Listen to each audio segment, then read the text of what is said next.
Hello guys, good morning, જય શ્રી કૃષ્ણ ને જય ગેસવાજી. હું આવી ગઈ છું તમારા જ માટે એક નવો બ્લોગ લઈને. અને આપણે નહીં ધોઈને રેડી પણ થઈ ગયા છીએ અને પવિત્રાબેન ગયા છે સ્કૂલે. અને હા, આપણા બ્લોગ કન્ટિન્યુ હમણાંથી આવતા નહોતા કારણ કે કુશભાઈને ચાલુ હતી બોર્ડની એક્ઝામ, એટલે થોડો ટાઈમ રહેતો નહોતો બ્લોગ ઉતારવાનો કે એડિટિંગને બધું કરવાનું હોય. તો હવે આપણા બ્લોગ કન્ટિન્યુ ચાલુ કરી દીધા છે આજથી. તો અહીંયા આપણે રસોઈ પણ ચાલુ કરી દીધી છે. આજે અમારે આવ્યા છે નવા રસોઈયા.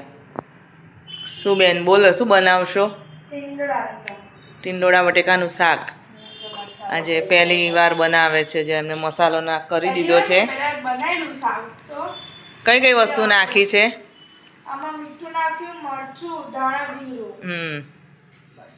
બસ ને, હવે અહીંયા વઘાર મૂકી દીધો છે, પછી વઘારી દે. જોઈએ આજે પવિત્રાબેન કેવું શાક બનાવે છે.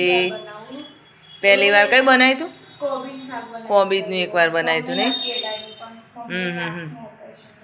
બરાબર, સરસ. હવે જોઈએ કેવું બનાવે છે બેન, કારણ કે હવે એમને પરીક્ષા ચાલુ થશે, પછી 10મામાં આવશે, એટલે હવે થોડું થોડું શીખી જવાનું ને પવિત્રા? હા, એ નાખ અંદર રહી હવે કામ આવે, શીખેલું હોય તો કામ આવે. હા, નાખ થોડી. તો ચલો ગાઈસ, આપણે શાક વઘારી દઈએ, પછી જમવા બેસીએ, પછી એમને કહીએ કે કેવું બન્યું છે. ચલો ગાઈસ, જો અત્યારે વાગી ગયા છે રાતના 8 અને આપણે જમવા બેસી ગયા છે. જમવામાં બનાવ્યા છે બટેકા પૌવા. અને હા, આજે બપોરે તમને કહ્યું હતું કે પવિત્રાબેન શાક બનાવે છે, ત્યારે આજે શાક જે બનાવ્યું બહુ સરસ બનાવ્યું હતું. કારણ કે મમ્મીએ પહેલાં ખાધું તો કે પવિત્રા મસ્ત શાક બનાવ્યું છે. પછી મેં અને એના પપ્પાએ બંનેને ખાધું, એના પપ્પાએ કહ્યું કે સરસ શાક બન્યું છે. એટલે પવિત્રાબેન આજે શાકમાં પાસ થઈ ગયા છે. તો હવે પવિત્રાબેન થોડું થોડું બનાવતા શીખી જશે. શું કહેવું ગાઈસ? તમે પણ જો પવિત્રાના હાથનું શાક ખાવું હોય ને તો કોઈક દિવસ અમારા ઘરે આવી જજો. ચલો ત્યારે અત્યારે તો બટેકા પૌવા ખાવા માટે આવી જાઓ. શું બનાવો પવિત્રા? મેગી બનાવે છે? આજે તમારે વાતોમાં બાર જોડે માં પાણી. પપ્પાની પરી મેગી બનાવે છે? પપ્પાની પરી નહીં, બરાબર? આજકાલ બધું આવડવા માંડ્યું. એવું છે? તમારા ધ્યાનમાં દેવામાં કે પાણી. સ્પાઈસી બનાવો કેવી બનાવો? હા, તો સ્પાઈસી છે, કોઈ દિવસ મીડિયમ ના હોય. સ્પાઈસી. એવું છે? હવે શું નાખે છે? મસાલો પછી નાખીશ પીઝા પાસ્તા સોસ, થોડી લેમન ચીલી ફ્લેક્સ. એવું છે? સારું સારું. તો તારે મેગી ખાવાનું, અમારું ખાવાનું? તમારા લોકોને જોઈને ભાખરી બનાવી મમ્મીએ. એવું છે?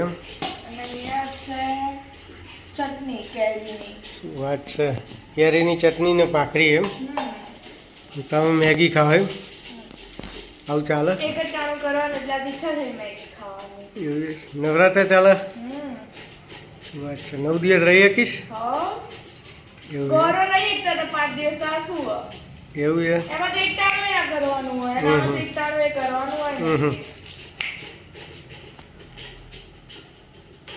સારું સારું, બનાવો તા અમે ખાઈ લઈએ ભાખરીની ચટણી. મરચું હોય ખબર ને, તીખું હોય કે શું નાખ્યું છે ખરું? ચમ ટેસ્ટ કરો તો ને થોડો ચાખી. કલર આવી રહ્યો લાલ. એવું છે? તીખું નીકળ્યું તો પતી ગયું મારું કામ.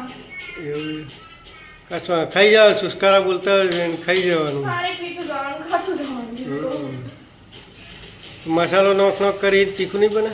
ના, આ મસાલો નાખવો પડે. મેગી મસાલા વગર તો ટેસ્ટ ના આવે. એક મેગી બનાવવા માટે મેં કેટલું કર્યું જો, પાણી કેટલું ધોળ્યું બહાર તમારા વાતોમાં. જોરદાર મેગી બની રહી છે. એ બધું નાખવાનું બાકી. એવું છે? થઈ જાય પછી પાછું મળીશું. સારું, ચલો ત્યાં ગાઈસ મળીએ પછી. ચલો ગાઈસ, હું આની સાથે મારા બ્લોગનો એન્ડ કરું છું. જો તમને મારો બ્લોગ જોવો ગમે તો લાઇક, શેર અને સબસ્ક્રાઈબ જરૂરથી કરજો. તો હવે કાલે મળીએ છીએ એક નવા બ્લોગ સાથે. તો ત્યાં સુધી બધાને બાય બાય, ગુડ નાઇટ.